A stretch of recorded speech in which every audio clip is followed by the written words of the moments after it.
Administrasyong Marcos palalakasin ang kampanya kontra cybercrimes. Naritong news scoop ni Kat Gonzales. Palalakasin pa ng Administrasyong Marcos ang kampanya laban sa mga cybercrimes. Ito ayon kay Presidential Communications Office Undersecretary Claire Castro ay sa pamamagitan ng infomercials o information dissemination.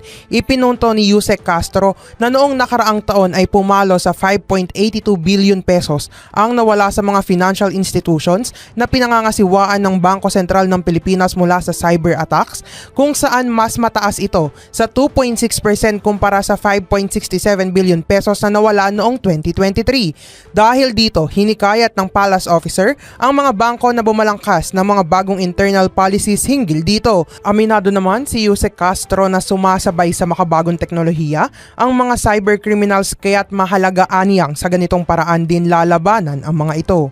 At yan ang news scoop. Ako si Kat Gonzales, nagbabalita ng tama, naglilingkod ng tama.